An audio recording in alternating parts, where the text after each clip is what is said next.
Boom, hey internets. Small fashion brands and clothing lines are going to take over heavily in the next 5 years in the fashion industry and in the apparel space.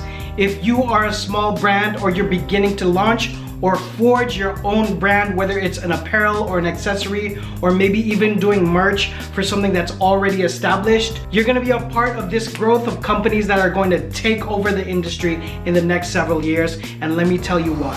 Hey guys, Jon Phenom, the clothing brand mentor. If you're new here, I've been on the internet for over 10 years, helping you get your brand to the next level, and I've worked professionally in fashion since the year 2000. That's a long time. Worked my way up from a apparel designer all the way to creative director. The last company I held the title of brand director, in which case I ran every single major point of a $3 to $4 million company. Now I felt that it was important that I make a video on this topic because it is more than a trend.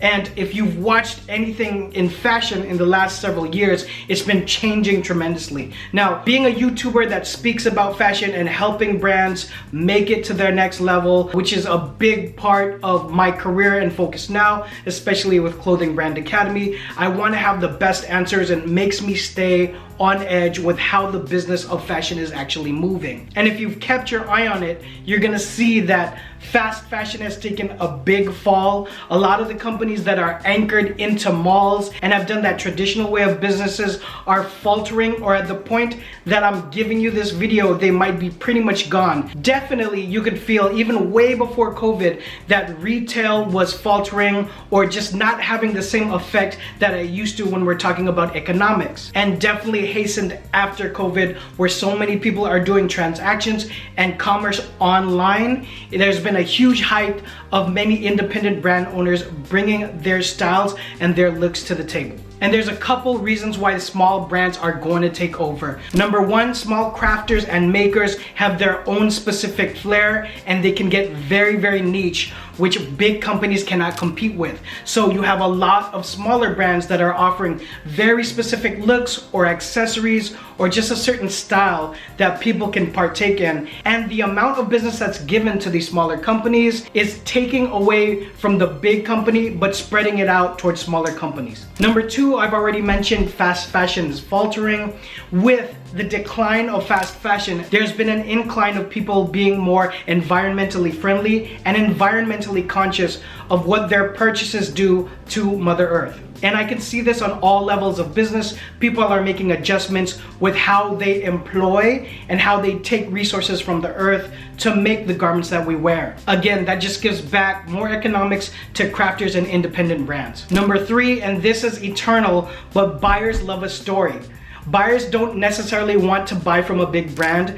If you have a brand that has a story, it's connected to a human-centric type story, anything where people can relate, anything where people can get behind, whether it's a story of triumph or it's affiliated with some sort of group or association or nearly any kind of existing movement at all, consumers are going to respond with dollars. Fourth thing I want to say, and this goes again with the decline of big companies and the rise of small companies, is the small company can move a lot faster than big companies. I can attest to that. With non-beta, I've realized running a business now can be made up of making quick and small decisions that definitely a big company cannot make by definition. Whether it's making a drop very quickly, responding to a trend that's going on, or engaging in a collaboration with another influencer or content creator much faster than the red tape of a big company, all of those things can contribute with getting to market quickly. Last point I want to bring up is technology is evening the playing field. If you click on any of one of my tools below, or click on one of the videos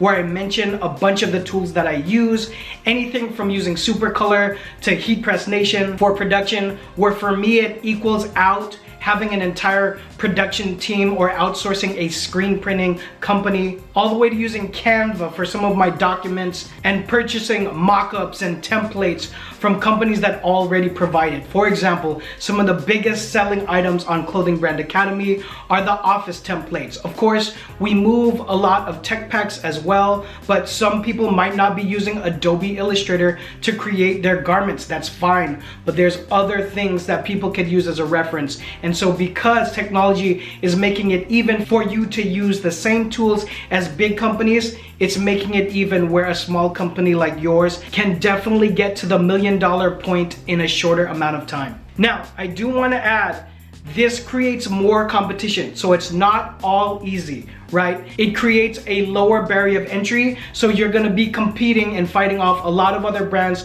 that are still fighting for those dollars. But having said that, I think I had to highlight why there's so many good assets for a young brand or an independent fashion maker to really create some products that moves the needle and really makes an impact on the market. Anyways, never feel like it's too late, and it's not too late to turn your brand around as well if you're stuck at any certain point. You have questions for anything for your clothing brand, please drop it all down below, or you can text me directly at this number here, and I'll see you guys on the next one. Peace.